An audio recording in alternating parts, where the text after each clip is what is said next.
Hello बच्चों, आपका जो अभी एसक्यूपी आया हुआ है 23 एग्जाम के लिए, सो इसको मैं इस वीडियो में सॉल्व करने जा रही हूँ। और सभी सेक्शन को सभी क्वेश्चंस को एक एक वन बाय वन हम इसको सॉल्व करेंगे। और मैंने बहुत एफर्ट किया है कि जो लॉन्ग क्वेश्चंस हैं, लाइक जो ये 1 मार्क के जो क्वेश्चंस हैं उनको बहुत अच्छे से आपके सामने समझा सकूं और आपको अच्छे मार्क्स दिला सकें ऑब्वियसली। सो आपको अगर मेरी वीडियो पसंद आती है तो आप इसको लाइक कीजिए, सब्सक्राइब कीजिए और प्लीज़ यार शेयर भी कर दीजिएगा, ठीक है। तो चलो स्टार्ट करते हैं फिर।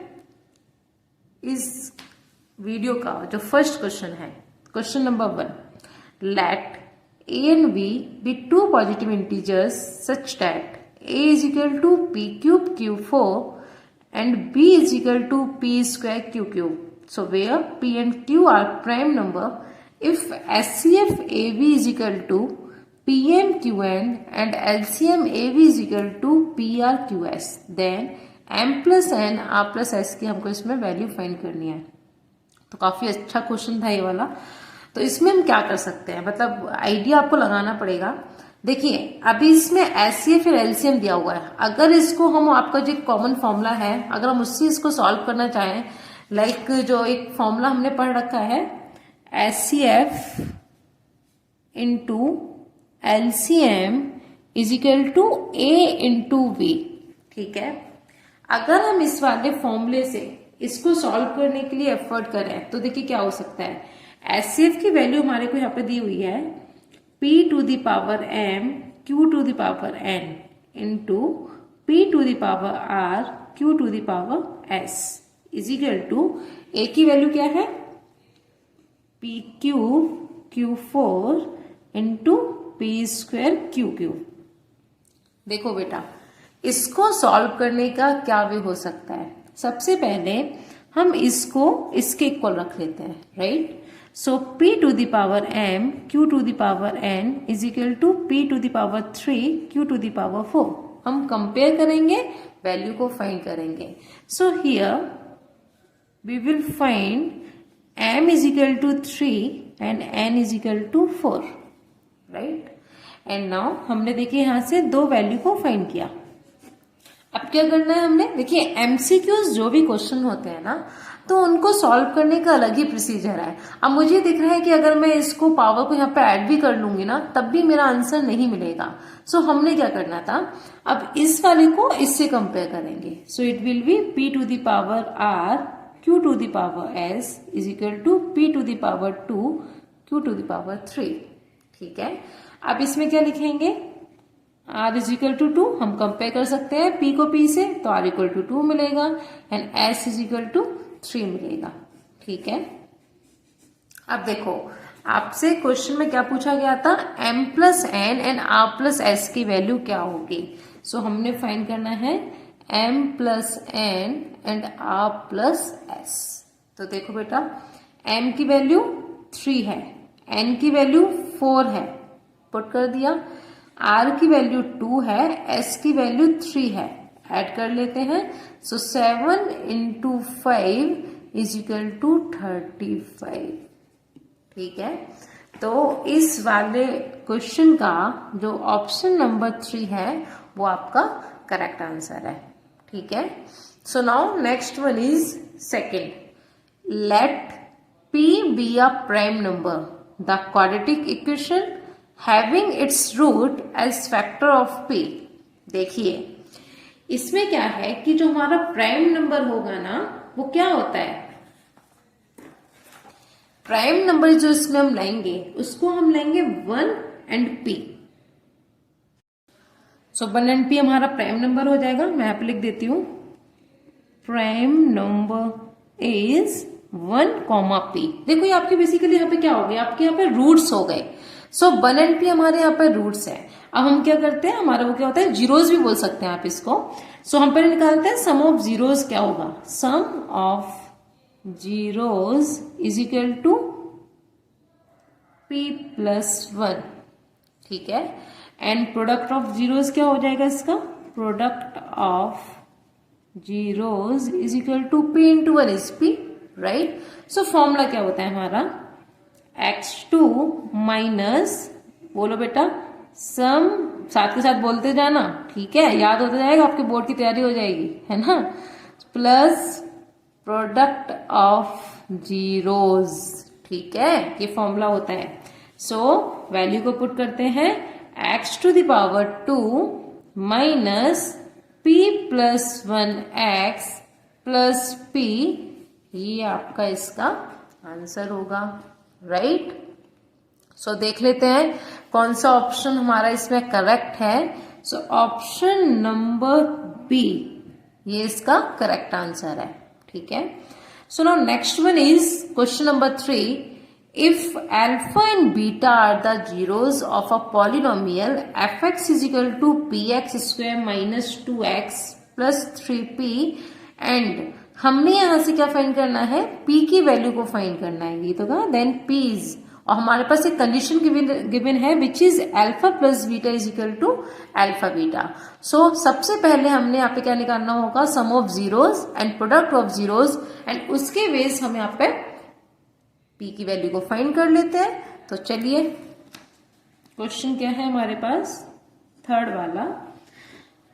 फंक्शन हमारे पास एक गिवन है, फंक्शन क्या गिवन है यहाँ पर, px square minus 2x plus p, ठीक है जी। सो सबसे पहले फाइंड कर लेते हैं alpha plus beta, it means sum of zeros, क्या होता है हमारा, अगर हम इसको प्रॉपरली फॉर्मूले के साथ लिखें तो क्या होता है, माइनस, बताइए क्या लिखेंगे इसको, ये होता है symbol plus minus plus, right, and यहाँ पे क्या होता है माइनस बी अपॉन ए, यही तो लिखते हैं हम, कब लिखते हैं, जब हम इसको कंपेयर करते हैं ax2 plus bx plus c के साथ में, है ना, जो हमारी क्वाड्रेटिक इक्वेशन है, यहां से हम क्या लिखते हैं इसको, माइनस बी अपॉन ए, जिसको हम ये भी बोल सकते हैं minus coefficient of x over coefficient of x to the power 2, ये हमारा मेन फॉर्मूला होता है। सो अब क्या है हमारे पास, कोफिशिएंट ऑफ x क्या है बेटा, देखिए कोफिशिएंट ऑफ x यहाँ पर क्या है, माइनस का 2, इट मीन्स यहाँ पे आप लिखेंगे minus 2 over coefficient of x2 हमारे पास यहाँ पर है p, and now you will get 2 upon p, ठीक है। अब हमको क्या फाइंड करना है यहाँ पे, अल्फा बीटा फाइंड करना है, तो अल्फा बीटा फाइंड कर लेते हैं।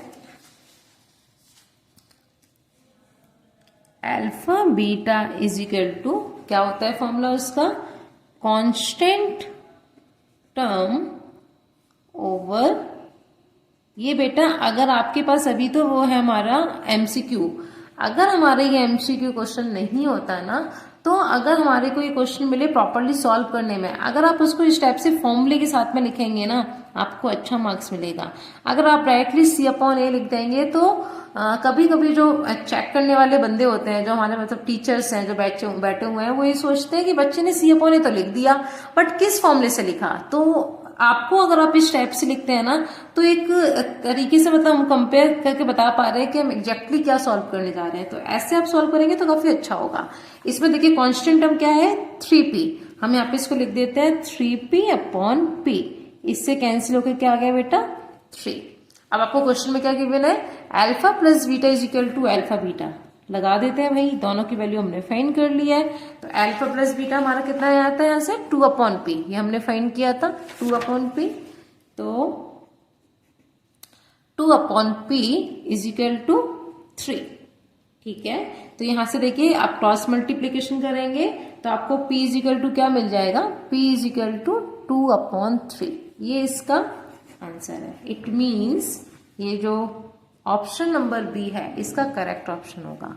अब हम बात कर लेते हैं फोर्थ क्वेश्चन। तो फोर्थ क्वेश्चन क्या है, if the system of equation 3x plus y is equal to 1 and 2k minus 1 x plus k minus 1 y is equal to 2k plus 1 is inconsistent, then k is what. देखो अब यहाँ पे जो इसने एक line बोल दिया inconsistent, इसका क्या मतलब होता है, इसका मतलब होता है has no value, has no solution बोल सकते हैं,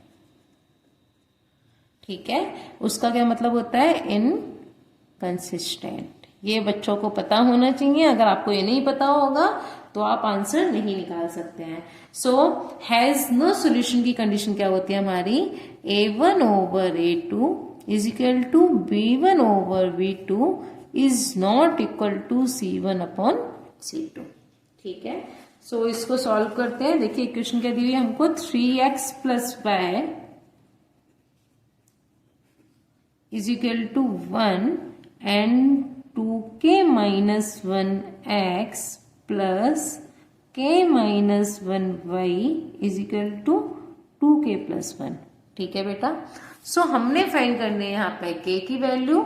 हम क्या करेंगे, देखो A1 ये है, A2 ये है, इट मीन्स 3 ओवर, देखिए एक एक स्टेप पे मैं इसलिए आपको बता रही हूँ क्योंकि बहुत अच्छे से हमने, बहुत हार्ड पेपर आया है जो सैंपल प्रॉब्लम के दिया है ना SQP, बहुत हार्ड दिया है। डोंट नो ये बोर्ड एग्जाम कितना हार्ड देंगे, बट ठीक है। देखिए is not equal to 1 over 2k plus 1। अब देखिए ये तो यहाँ से क्लियर है कि ये नॉट इक्वल टू है, इट मीन्स हमने इन दोनों के हेल्प से ही k की वैल्यू को फाइंड करना है। सो क्रॉस मल्टीप्लीकेशन में आते हैं, 3k minus 1 is equal to 2k minus 1 and 3k minus 3 is equal to 2k minus 1. So we can write 3k minus 2k is equal to minus 1 plus 3, है ना। इसको यहाँ भेज देंगे और ये क्या हो जाएगा हमारा यहाँ से बेटा, k is equal to 2। k की वैल्यू फाइंड हो गई। अगर आपको ये कंडीशन पता है ना, has no solution, unique solution, infinitely many solution, तो आप इजिली इनको फाइंड कर सकते हो, है ना। ऐसे क्वेश्चन ऑप्शन में आते ही आते हैं। सो इसका जो हमारा ऑप्शन डी है वो करेक्ट आंसर है। ठीक है बेटा, and now next is fifth, if the vertices of parallelogram PQRS taken in order are PQR, ठीक है, and then the coordinate of its, हमको इसका फोर्थ वर्टेक्स जो है S, उसकी वैल्यू को फाइंड करना है। चलो जी, तो क्वेश्चन नंबर 5, सबसे पहले इसमें हम क्या करेंगे, फिगर ड्रॉ करते हैं। अगर फिगर नहीं बनाया तो आंसर करेक्ट नहीं आएगा। तो देखो, ठीक है, ये PQRS हमारे पास कोऑर्डिनेट्स दिए हुए हैं। P का कोऑर्डिनेट्स है 3,4, Q का कोऑर्डिनेट्स है -2,3 एंड R का कोऑर्डिनेट्स है -3, -2 एंड S हमको फाइंड करना है। इट मीन्स इसको हम x, y बोल सकते हैं। ठीक है बेटा, तो इसमें जो एक मिड पॉइंट फॉर्मूला होता है, मिड पॉइंट फॉर्मूला क्या होता है हमारा, x1 upon x2 over 2 and y1 plus y2 over 2, है ना। सो इसकी हेल्प से हम इसको फाइंड कर लेते हैं। देखो इन दोनों के बीच में एक ओरिजिन आ रहा है, मतलब जहां पे इंटरसेक्ट कर रहा है ना, ये इंटरसेक्ट ओ बोल देते हैं, ओरिजिन नहीं बोलेंगे इसको, मैंने इसको एक पॉइंट दिया ओ। ठीक है, इट मीन्स मुझे यहाँ का मिड पॉइंट अगर फाइंड करना है तो मुझे इसकी वैल्यू को फाइंड करना पड़ेगा। सो देखिए क्या हो जाएगा, सबसे पहले हम बात कर लेते हैं PR के लिए, क्योंकि दोनों कोऑर्डिनेट्स हमारे पास है, तो इसका मिड पॉइंट फाइंड करते हैं। तो वो क्या हो जाएगा, देखो x1 इसको लेते हैं, x2 ये वाला, y1 ये, y2 ये। सो x1 हो गया 3 और ये हो जाएगा -3 अपॉन 2, 4 -2 अपॉन 2। बेटा 3 - 3 is 0 and 4 - 2 is 2, 2 upon 2 is 1। तो हमने इसका पॉइंट क्या ढूंढा यहाँ पर, O इज इक्वल टू हमने ढूंढ लिया 0,1। अब नेक्स्ट बात करते हैं, अभी हमने बात किया PR के लिए, ठीक है, अब हम बात करते हैं QS के लिए। तो QS में हमारा क्या हो जाएगा, हम अगर इसके लिए लेंगे तो -2 प्लस x, यहाँ पे आप बात कर सकते हैं x - 2, दोनों ही सेम चीजें, ठीक है, ओवर 2, 3 प्लस y ओवर 2। ठीक है, सो देखो बेटा, अभी यहां से दोनों का ही जो पॉइंट है, मिड पॉइंट, वो सेम है। इट मीन्स अगर मैं इसकी वैल्यू को इसके साथ में रख दूं तो कोई प्रॉब्लम नहीं है। सो हम कंपेयर करेंगे तो ये इसके साथ में आएगा, ये इसके साथ आएगा। इसका मतलब we can write -2 plus x over 2 is equal to 0 and 3 plus y over 2 is equal to 1। Solve कर लेते हैं। देखो ये तो 0 में चला गया, so -2 plus x is equal to 0 और ये यहां आ जाएगा तो पॉजिटिव का हो जाएगा। So we will get x is equal to what, 2। ठीक है, अब इसके लिए बात करेंगे तो ये क्या हो जाएगा, ये यहाँ पे क्रॉस मल्टीप्लीकेशन होगा। 3 plus y is equal to 2 and y is equal to -1। So हमको जो कोऑर्डिनेट्स मिले x, y क्या मिल गए, 2, -1। करेक्ट ऑप्शन देखते हैं भाई क्या है इसका। करेक्ट ऑप्शन इज सी, है ना। तो काफी अच्छे क्वेश्चंस थे वाले, अच्छा लगा सॉल्व करके। अब बात करते हैं क्वेश्चन नंबर 6 के। बेटा देखो, triangle ABC is similar to PQR triangle, मतलब यहाँ पे सिमिलर ट्रायंगल वाली हम उसको यूज करने जाएंगे और वहीं से हमारा आंसर मिलेगा।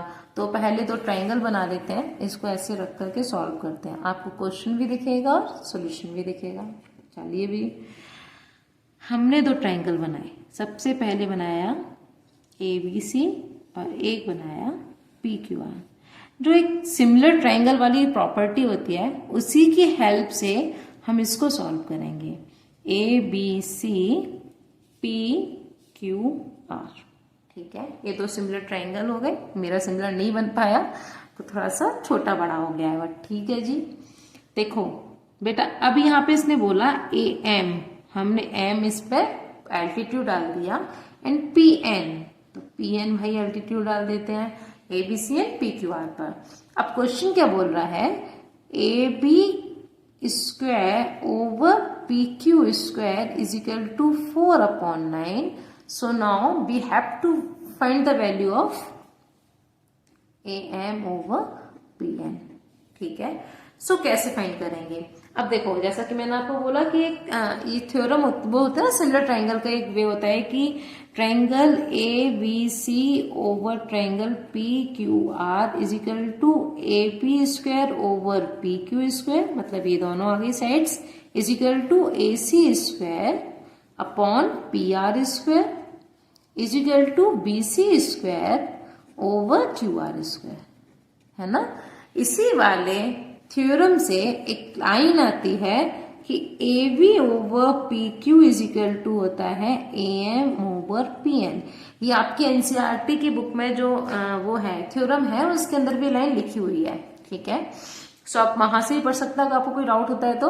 अब देखो बेटा, यहाँ से मतलब ये दोनों इसके इक्वल है। इट मीन्स जो मेरे पास गिवन है यहाँ पर AB square over PQ square is equal to 4/9।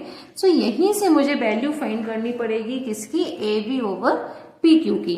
तो देखो यहाँ से क्या आएगा, AB over PQ is equal to, मतलब हमको यहाँ पे स्क्वायर रूट लेने पड़ेंगे ना। तो 4 का स्क्वायर होता है, वो रूट होता है क्या, 2 एंड 3। इट मीन्स हमने यहां से फाइंड किया कि AB over PQ is 2/3। So AM upon PN क्या हो जाएगा बेटा, इट इज ऑल्सो 2/3, है ना। सो मतलब 2:3 इसका करेक्ट आंसर होगा। देख लेते हैं भाई क्या है, ऑप्शन नंबर 4। तो ऑप्शन नंबर 4 इसका करेक्ट आंसर है। होप सो आपको यहाँ तक कोई प्रॉब्लम नहीं होगी।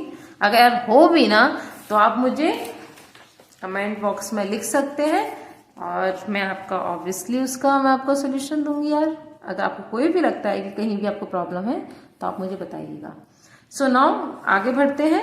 क्वेश्चन नंबर 7 क्या है बेटा, काफी अच्छा यार। ये बोल रहा है, अच्छा दिखा दूं क्या, लिख देती हूँ, जो लिख देती हूँ, x tan 60 cos 60 is equal to sin 60 and cot 60. So find the value of x. हमको यहाँ पर x की वैल्यू को फाइंड करना है, ये हमारा क्वेश्चन है। सो देखो बेटा, x tan 60 की वैल्यू क्या होती है, बोलते जाओ साथ के साथ, √3।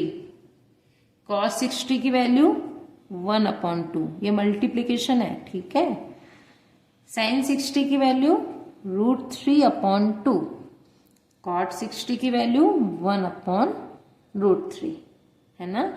देखो ये इससे कैंसिल हो गया, हमको यहां से क्या मिलेगा, √3x/2 is equal to 1/2। It means ये भी इससे कैंसिल हो गया, तो x इज इक्वल टू क्या आ गया, 1/√3। अब आपको क्या लगता है ये आपका सॉल्यूशन है?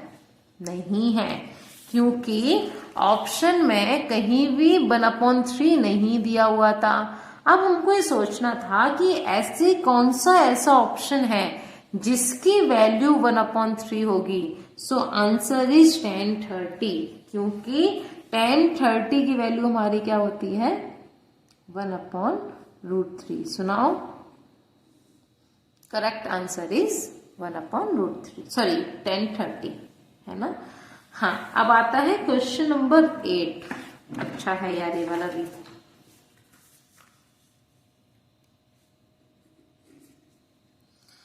क्या है question, if sin theta plus cos theta is equal to √2, then find the value of tan theta plus cot theta, sorry, ठीक है।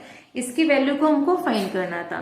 तो सबसे पहले इसमें हम क्या कर सकते थे, आपको जब भी दिखाई दे कि इज इक्वल टू में √2 कुछ ऐसा है ना, तो आप तुरंत यहाँ पे स्क्वायरिंग ऑन बोथ साइड्स कर दीजिए, क्योंकि उसके अलावा इसमें और कोई वे होता ही नहीं है जहां से आप आंसर निकाल सको। तो कर देते हैं squaring on both sides.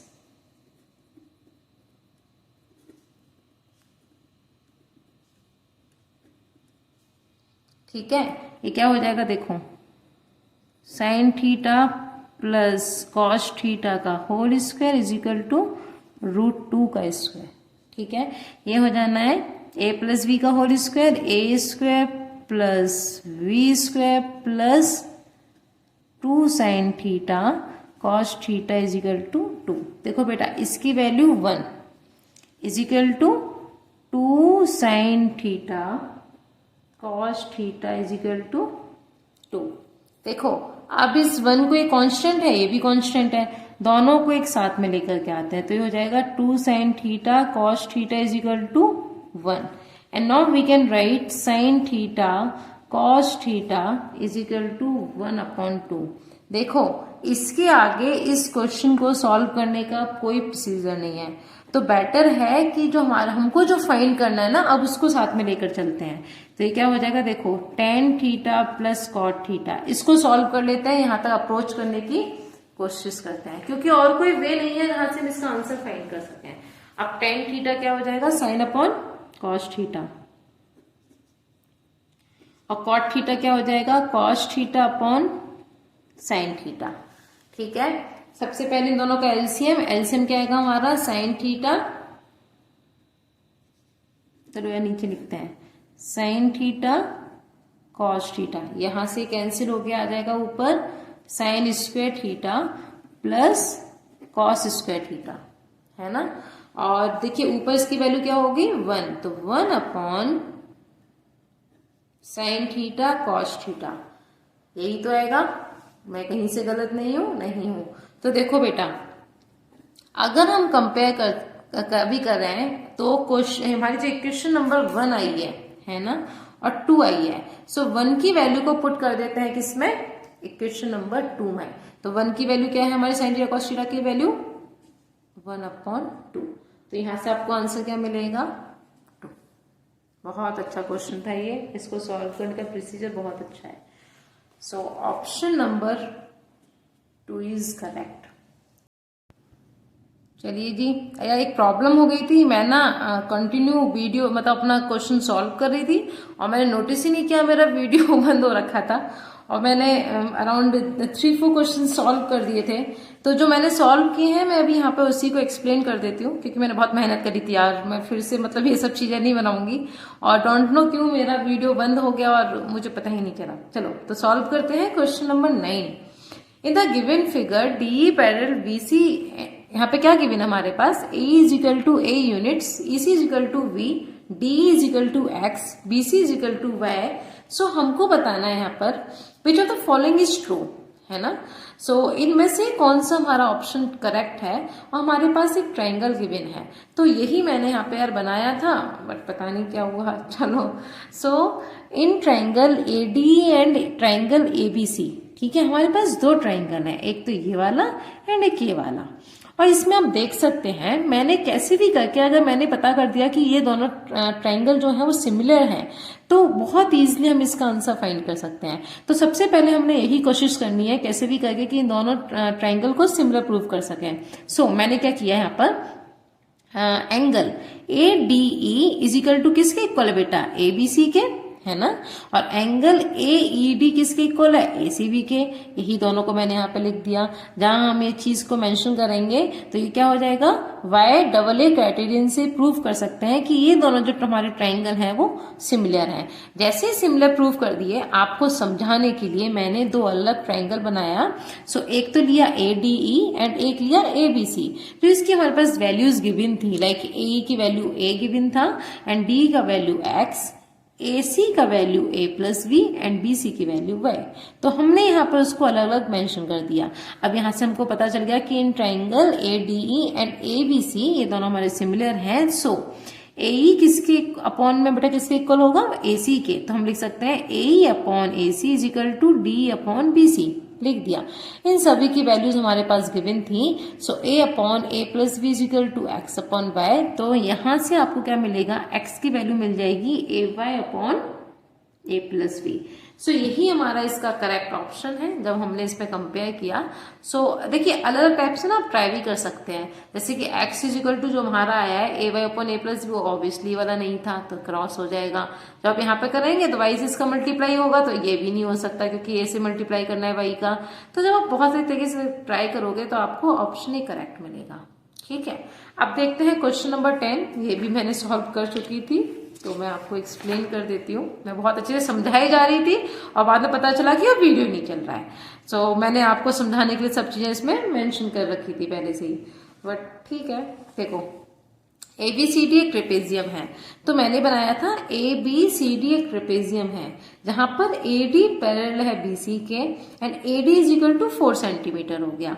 If the diagonal, जो हमारे पास डायगोनल है AC एंड BD, वो इंटरसेक्ट कर रहे हैं एक दूसरे को O पर, सच डैट हमारे पास क्या गिवन है, AO upon OC is equal to DO upon OV is equal to 1/2। So हमने फाइंड करना है BC की वैल्यू। इस वाले क्वेश्चन में भी हमने पहले इन ट्राइंगल को सिमिलर बताना होगा। अब उसके लिए क्या करना होगा, मैंने एज्यूम किया यहाँ पर angle AOD is equal to y and angle COD is equal to y. ठीक है, so angle OAD is equal to z and OCV is equal to z. ठीक है, वर्टिकल अपोजिट बना लेंगे इसको, यहां से हमारा एक वाला फॉर्म हो जाएगा, यहां से क्या हो जाएगा। और एक और चीज मैंने यहाँ पे एज्यूम करा कि जो OA है उसको मैंने A ले लिया। ठीक है, तो जैसे ही हम OA को A ले लेंगे, हमारे पास एक कंडीशन ऊपर गिवन है AO is equal to OC is equal to 1/2।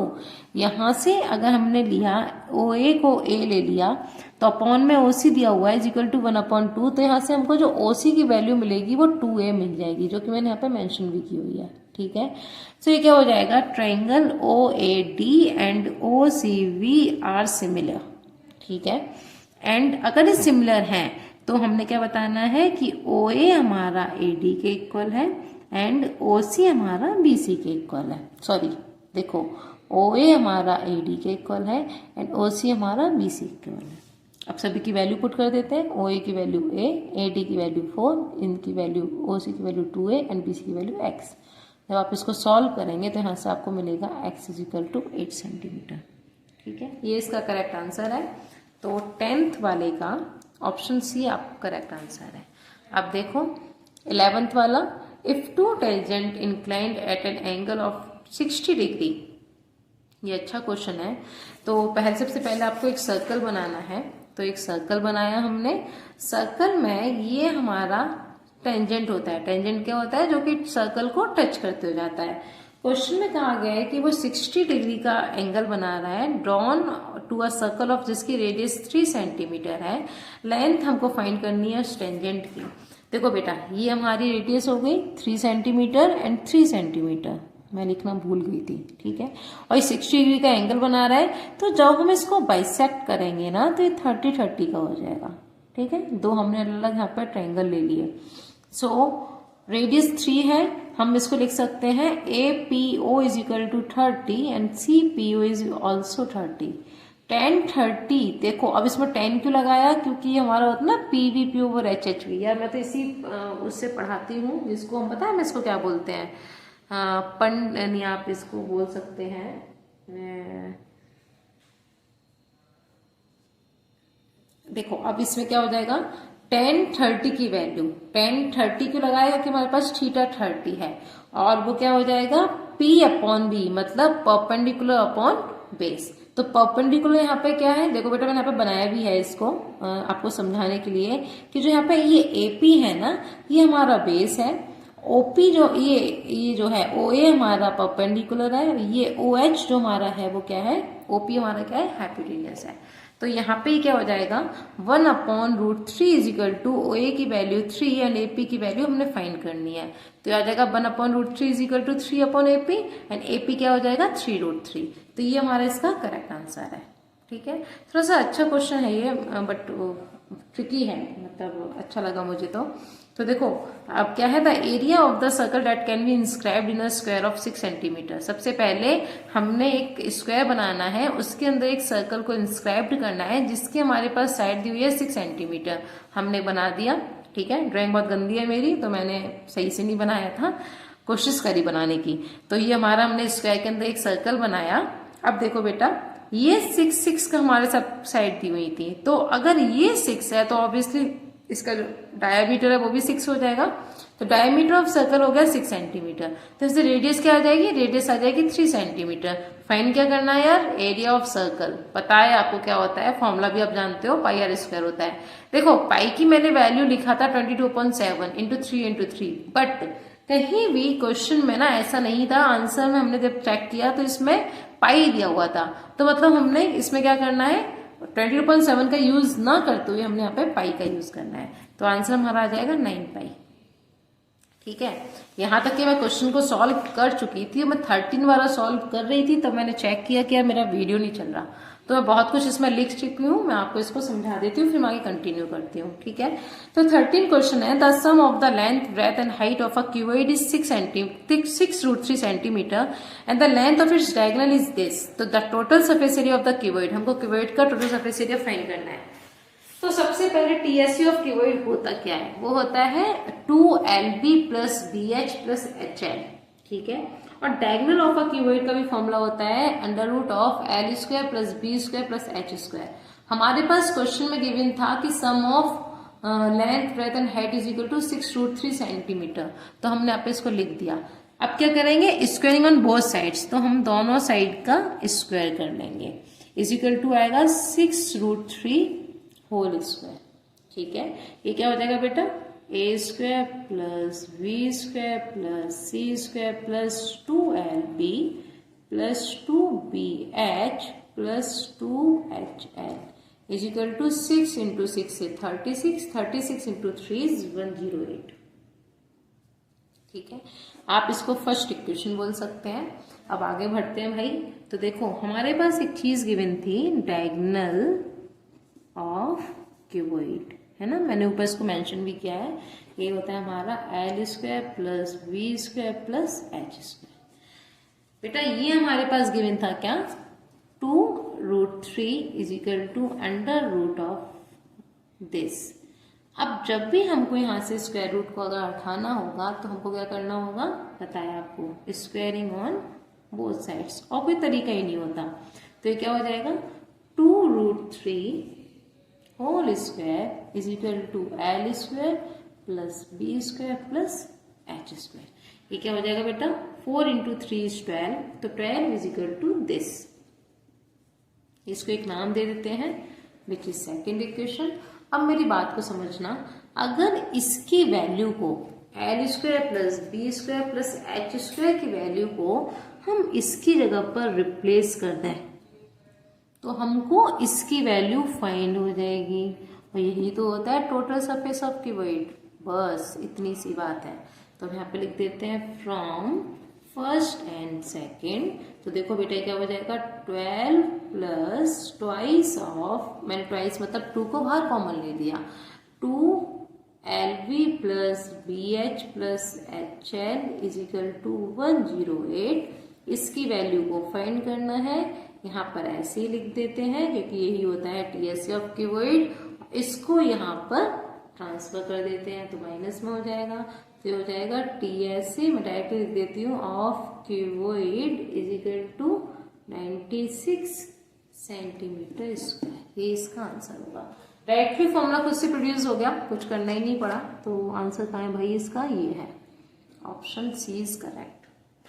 ठीक है, चलो अब क्वेश्चन नंबर 14 की साइड चलते हैं।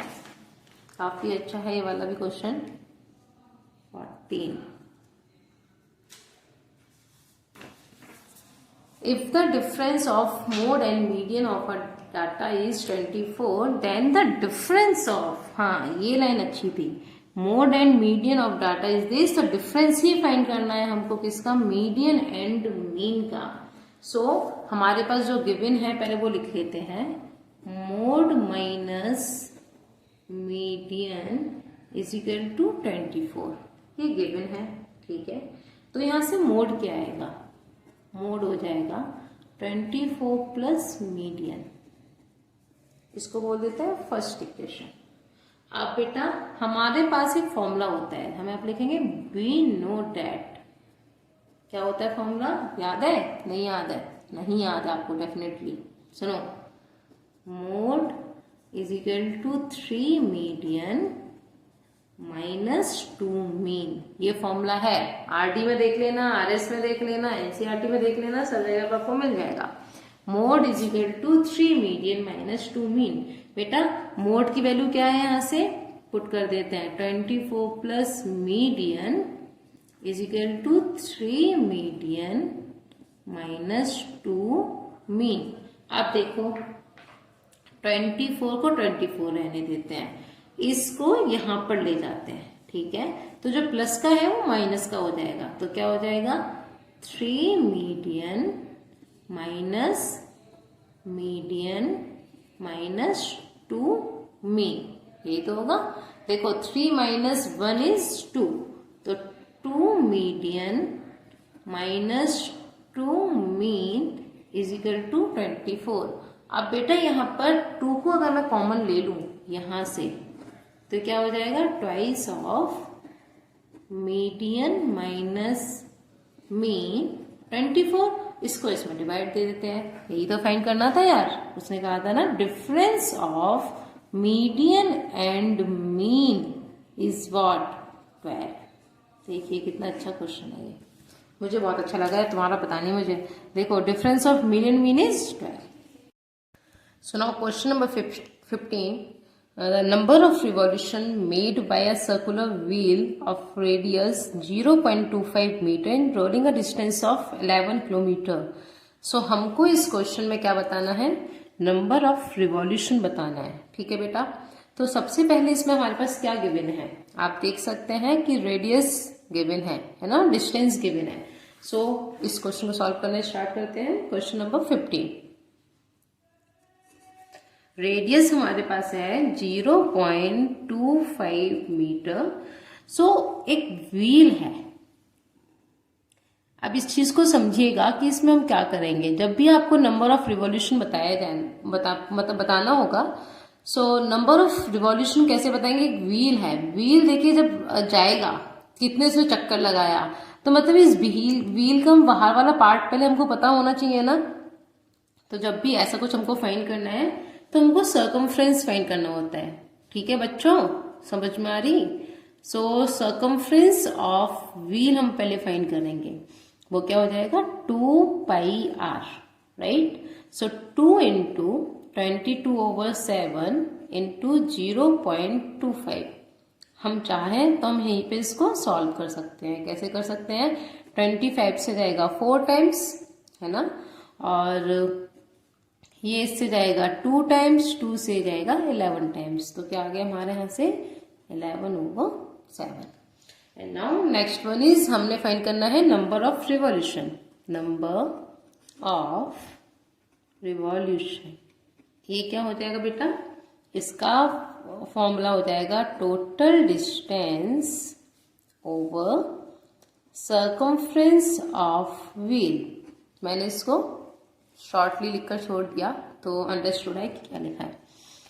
टोटल डिस्टेंस यहाँ पे क्या हो जाएगा, 11 किलोमीटर गिवन है। देखो 11 किलोमीटर गिवन है, सो किलोमीटर को मीटर में कन्वर्ट करेंगे, 1000 से मल्टीप्लीकेशन कर देंगे, मल्टीप्लाई कर देते हैं, ठीक है।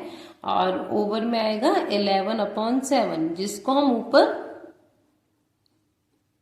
पहुंचा देंगे, ठीक है, पहुंचा दिया हमने ऊपर, अपॉन में आ गया 11, इससे कैंसिल हो गया 1000 टाइम्स, तो आंसर विल बी 7000 रिवॉल्यूशन।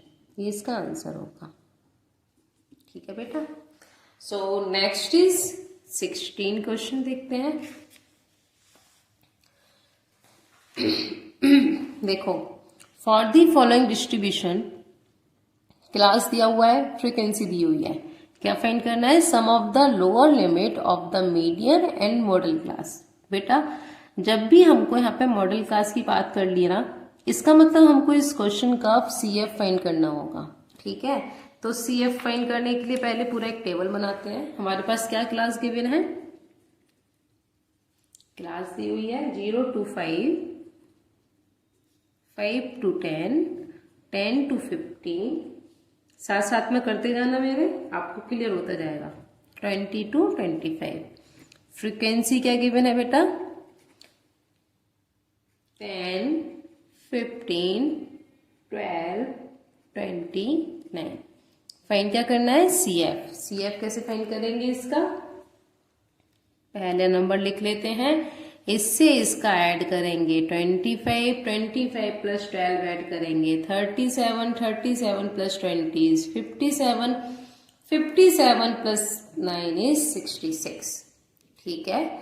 इसके बाद सबसे पहले हम निकाल देंगे n/2 is equal to 66, sorry 66/2 वो करेंगे, ठीक है, तो 33 आएगा, मतलब n हमारा ही हो जाता है ना फिर, तो n मतलब आपको जो एंड में CF निकल के आ रहा है वही आपका n होगा, ठीक है। तो ये हमारा कितना आ गया, 66/2 33। अब क्या करते हैं, ये जो CF का नंबर है ना, इस CF में 33 के बाद जस्ट कौन सा ग्रेटर नंबर है, सो 37 है ना, यहाँ पे लिखेंगे 37 इज ग्रेटर देन 33, ठीक है। 33 के बाद जो नंबर आया वो 37 आया। एक एक लाइन को अच्छे से समझ लेना। और अब क्या करेंगे, 37 के जो सामने वाला जो होता है ये होता है हमारा मीडियन क्लास। क्या होता है, मीडियन क्लास। बोलते जाओ साथ के साथ बच्चों, मीडियन क्लास। तो कितना आ गया, 10 to 15, राइट। अब हमको क्वेश्चन में पूछा गया था कि lower limit of median class क्या है, तो आपको पता है यहाँ पर क्या है, 10, ठीक है। Lower limit of median class is 10। Now अब मुझे क्या फाइंड करना है, मॉडल क्लास। मॉडल क्लास क्या होता है, इस पूरी फ्रीक्वेंसी की जो मैक्सिमम फ्रीक्वेंसी होती है उसके सामने वाला क्लास। तो इसमें मैक्सिमम फ्रीक्वेंसी कौन सी बेटा, 57। इसके जो सामने है ये हमारा क्या है, मॉडल क्लास, ठीक है। तो हम यहाँ पे क्या लिख देंगे, 15 to 20, ये हमारा आ गया मॉडल क्लास। अब हमको इसमें से भी निकालना है क्या, lower limit of modal class is what, 15, ठीक है। अब क्वेश्चन में पूछा गया था सम ऑफ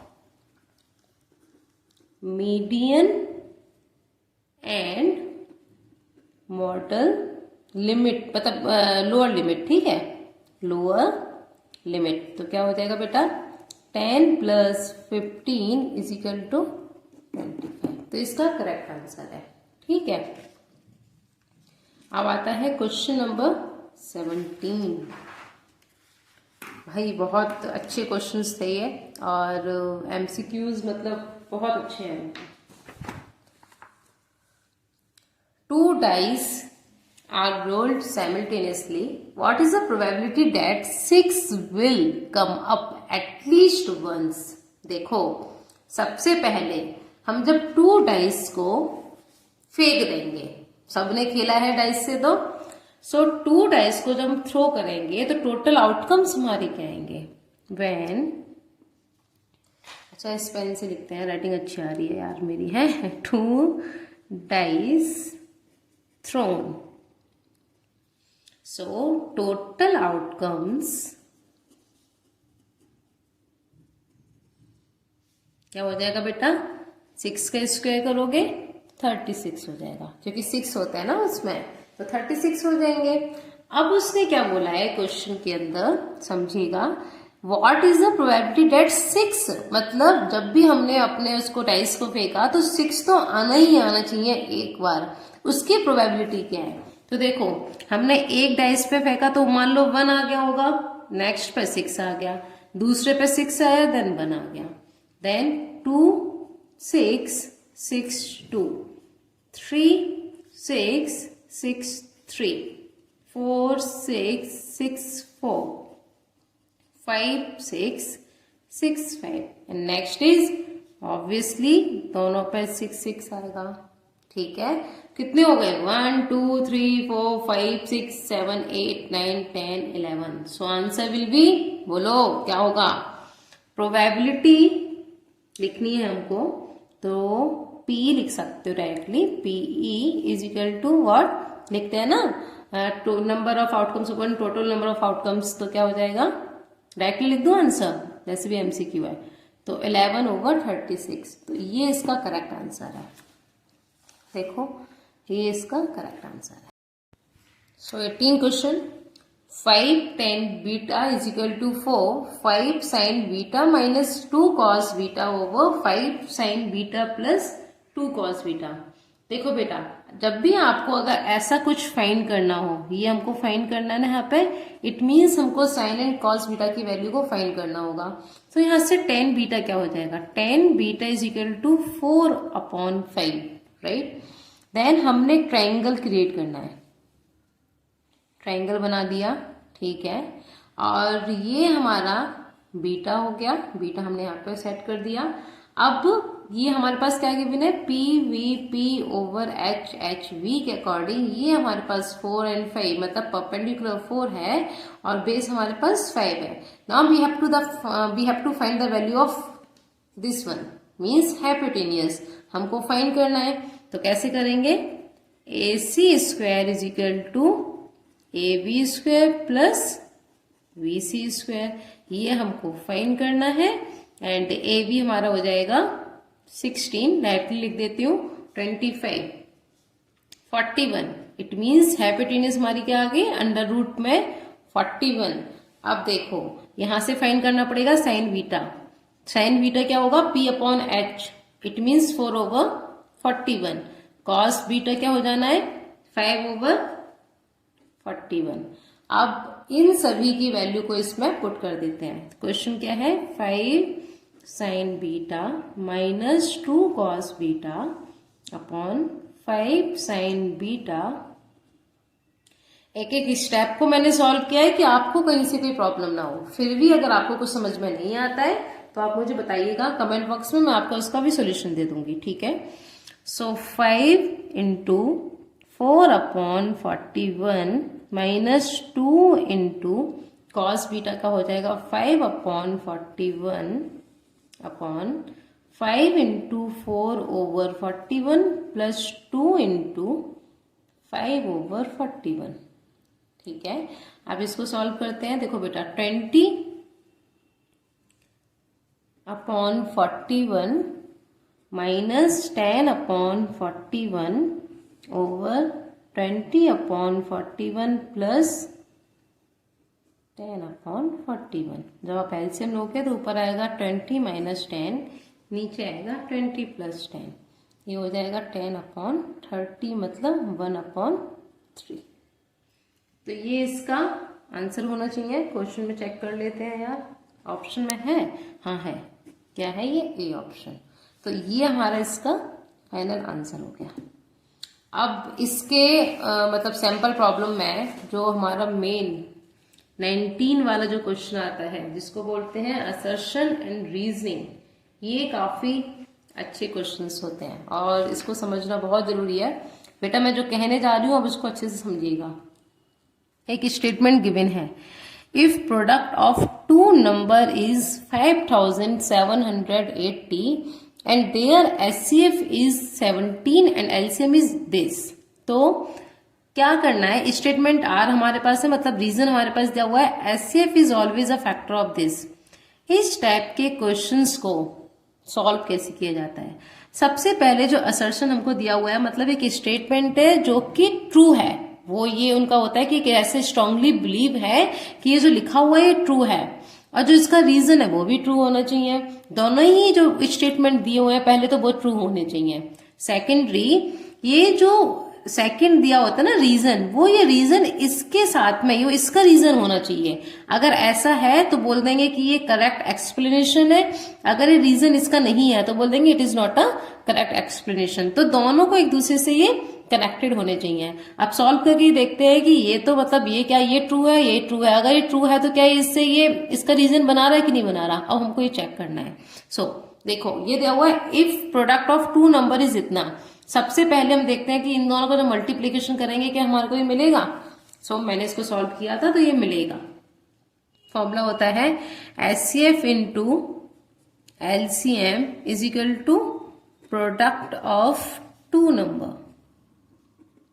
सो एचसीएफ हमारे पास है 17, ये है 340 एंड इज इक्वल टू दिया हुआ है 5780। जब आप इसको मल्टीप्लीकेशन करेंगे तो आपको यही सेम वैल्यू मिलेगी।